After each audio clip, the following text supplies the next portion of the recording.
అందరికీ నమస్కారం అండి. ఛానల్లోకి తిరిగి స్వాగతము. కన్యా రాశి వారి జాతకులు మోసం మోసం మోసం. ఈ రోజు జరిగేదంతా మోసం. ఎవరు ఏది చెప్పినా చెప్పేదంతా మోసం. ఓం శ్రీ పెద్దమ్మ తల్లి జ్యోతిషాలయం. గురూజీ అఘోరతాంత్రిక విద్యతో స్త్రీ పురుష వశీకరణం చేస్తున్నారు. భార్యాభర్తల సమస్యలు, ఆరోగ్య సమస్యలు, కుటుంబ సమస్యలు, విద్య, ఉద్యోగం, ప్రేమ సమస్యలు, ఎటువంటి సమస్యకైనా పరిష్కారం చూపబడును. ఎక్కడెక్కడో జ్యోతిష్యం చెప్పించుకొని నిరాశ చెంది ఉన్నారా? ఒకసారి గురువు గారిని సంప్రదించండి. గ్యారంటీగా మీకు అన్ని సమస్యలకు పరిష్కారం చేస్తున్నారు. Phone number 9121226920. జాగ్రత్త వహించండి.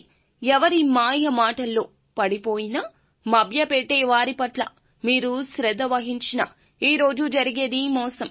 నమ్మక ద్రోహం కావచ్చు, లేదా ధన నష్టం కావచ్చు, మిమ్మల్ని అప్పుల ఊబిలోకి నెట్టేయచ్చు. ఇలా ఏ విధమైనటువంటి మోసమైనా మీ జీవితంలో జరగచ్చు. అది కూడా కేవలం ఒకరి వల్లే ఇదంతా జరుగుతుంది అంటే అతిశయోక్తి కాదు. కన్యా రాశి జాతకులు ఏం జరగబోతుంది అసలు ఈ రోజున? ఎందుకు ఇంతటి విపత్కర పరిస్థితులు వచ్చాయి అంటే ఇది మీ గ్రహస్థితి. ఈ రోజున గ్రహస్థితి నీచంగా ఉందండి. ప్రతి ఒక్కరికి రోజు రోజుకి గ్రహస్థితి పెరగడం, తగ్గడం, నీచంగా మారడం ఇలాంటివి జరుగుతూ ఉంటాయి. ఇది సర్వసాధారణం.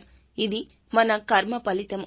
అయితే ఈ రోజున మాత్రం ఈ రాశి జాతకులు ఈ మోసం జరగక మానదు. ఎందుకు అంటే గనక తెలుసో తెలియకో చేసిన తప్పిదం కావచ్చు, శత్రువులు మీ మీద పన్నిన పన్నాగము కావచ్చు.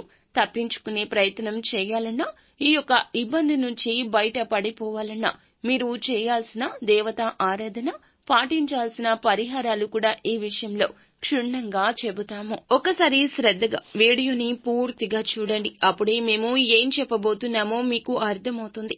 వీడియో మీకు నచ్చితే తప్పకుండా లైక్ చేయండి. మీ లైక్ మాకెంతో సపోర్ట్ అండ్ ఎంకరేజ్మెంట్ గా ఉంటుంది. ఇక ఆలస్యం చేయకుండా వీడియోలోకి వచ్చేద్దాము. మీ వివాహ బంధంలో ఉంటే గనక వివాహితులు మూడవ వ్యక్తి ప్రమేయాన్ని మీ బంధంలోకి చొరబాటు కానివ్వద్దు. ధనపరమైన నిర్ణయాలు తీసుకునేటప్పుడు బయట వ్యక్తులతో ఈ రోజు సంప్రదించకూడదు. అలాగే వృత్తి, ఉద్యోగ, వ్యాపారాల్లో ఎవరైనా మీకు మేలు చేస్తామంటూ మీ దగ్గరకు వచ్చినా, ధనపరమైన అవకాశాలు ఇస్తామంటూ మీ వద్దకు వచ్చినా ఆ అవకాశాల మీద సరైన దృష్టి సారించండి. ఏకపక్ష నిర్ణయాలు ఈ రోజు మీకు తగవు. మీ యొక్క కుటుంబ సభ్యుల యొక్క మాటను మాత్రం తప్పక పరిగణలోకి తీసుకోవాల్సిందే. భార్యాభర్తలు తగిన సమయాన్ని కేటాయించుకోండి. సమయాన్ని కేటాయించి ఏదో ఒక పని అంటే వారు ఇంప్రెస్ అయ్యేలాగా పనులు చేయండి. అప్పుడు మీకు రోజులు మంచిగా మారతాయి. మీ యొక్క సమస్యలు తీరిపోయి కొత్త సమస్యలు తలెత్తకుండా ఉంటాయి. ఒకవేళ వివాహ సంబంధ సమస్యలు ఎక్కువగా అనిపించినా, లేదా కొత్త సమస్యలు కాదండి, మాకు పాత సమస్యలే ఉన్నాయి, మా భాగస్వామికి మాకు మధ్యన ఎందుకు ఇలా జరుగుతుందో అర్థం కావడం లేదు అని ఆలోచిస్తున్నారా? ఇంకొక రకంగా ఆలోచించండి. సమస్యను ఎప్పుడూ కూడా ఒక కోణం నుంచే కాదు, చీకటి కోణం నుంచి కూడా చూడాలి. సమస్య ఎక్కడ ప్రాణం పోసుకుంది, ఎవరి వల్ల ఈ సమస్య వచ్చింది, ఎందుకు వచ్చింది, ఈ సమస్యకు పరిష్కారం ఎక్కడ దొరుకుతుంది అనేది మన చేతుల్లోనే ఉంటుంది. ఈ విషయం గమనించుకోలేకే వారి మీద వీరి మీద ఆధారపడుతున్నారు. ఎప్పుడూ కూడా ప్రేమకు మధ్యవర్తిత్వం ఉండకూడదు. పెద్దల మధ్య పెట్టడము, ఈ యొక్క సమస్యను మనం పరిష్కరించుకుందాం అనుకోవడం, ఇది మీ యొక్క అశ్రద్ధ అవుతుంది. కాబట్టి నేరుగా వారి వద్దకు వెళ్ళండి. సమస్యకు ఎక్కడైతే ప్రాణం పోసుకుందో ఆ సమస్యను పరిష్కరించుకునే ప్రయత్నం మీకు మీరుగా చేయండి. లేకపోతే మీ యొక్క బంధం విచ్ఛిన్నం అయిపోయే ప్రమాదం కూడా ఈ రోజున మూడవ వ్యక్తి వల్ల జరుగుతుంది. ఇది అక్షర సత్యము. ఒక అడుగు వెనక్కి వేసి బంధాన్ని కాపాడుకోవడంలో తప్పు లేదు కదండి. జాగ్రత్త వహించండి. ఈ రోజు మిమ్మల్ని కొన్ని విషయాలు బాధిస్తాయి. అది వృత్తిపరంగా కావచ్చు, వ్యాపార పరంగా కావచ్చు, మీరు చేసిన పనికి గుర్తింపు ఇంకొకరికి రావడం కావచ్చు, లేదా ఉద్యోగ పరంగా మిమ్మల్ని నెగటివ్ చేసేందుకు ఒక వ్యక్తి ప్రయత్నిస్తూ ఉండొచ్చు. కానీ వారు మీతో చాలా జాగ్రత్తగా మాట్లాడుతూ మంచిగా ప్రేమగా ఏ అనుమానం రాకుండా నటిస్తున్నారు. అటువంటి వారి విషయంలో కూడా జాగ్రత్త. మీ పని ఎవరికీ అప్పగించకుండా ఈ ఒక్క రోజు పూర్తిగా మీ పనిని మీరు చేసి ఎవరి మీద ఆధారపడకుండా ఉండండి.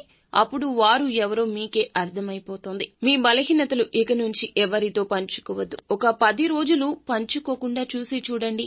అప్పుడు శత్రువులు ఎవరు, వారికి మీరు అవకాశం ఇవ్వకుండా ఉన్నట్లయితే గనక ఇలా పంచుకోకుండా వారికి అర్థమవుతుంది వారు ఎవరో మీకు అర్థమైపోయిందని. అప్పుడు మీకు అర్థమవుతుంది వారు ఎవరో.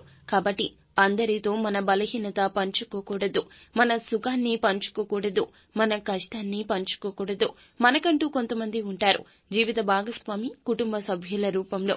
వారు మన మంచి కోరుకుంటారు. కాబట్టి మీ కష్ట సుఖాలు వారితో మాత్రమే చెప్పుకోవాలి. ఈ రోజు జరిగే ఈ మోసం మీకు కనువిప్పు అవుతుంది. ఈ రోజున ఆకస్మికంగా ధనం వచ్చే అవకాశం కనిపిస్తుంది. కానీ ఆ ధనాన్ని ఖర్చు చేయకుండా స్థిరాస్తుల రూపంలో జాగ్రత్త చేసుకునే ప్రయత్నం చేయండి. అనవసరపు ఖర్చుల జోలికి వెళ్లొద్దు. అలాగే మీకు ఒక వ్యక్తి చెడు చేస్తున్నారు అని చెప్పాం కదండి, ఈ మూడవ వ్యక్తి ఇదంతా చేస్తున్నారు. వారు బంధుమిత్రుల్లో, స్నేహితుల్లో ఎక్కడైనా ఉండవచ్చును. వారి పట్ల అప్రమత్తంగా ఉండండి. అలాగే ఈ రోజు వీలు కుదిరితే సుబ్రహ్మణ్యేశ్వర స్వామి దేవాలయానికి వెళ్లి స్వామివారిని దర్శించుకొని కాస్తంతసేపు అక్కడే మీ సమయాన్ని మీరు గడిపే ప్రయత్నం చేయండి. స్తోమతకు తగ్గట్లుగా పేదవారికి ఏదేని దానం చేయడం, ఈ రోజు వీలైతే గోమాత సేవలో సమయాన్ని గడపడం మంచిది. సో ఫ్రెండ్స్, చూసారుగా, ఈ వీడియో మీకు నచ్చితే తప్పకుండా లైక్ చేయండి. మరిన్ని వీడియోస్ కోసం మా ఛానల్ ని సబ్స్క్రైబ్ చేసుకుని ఫాలో అవ్వండి.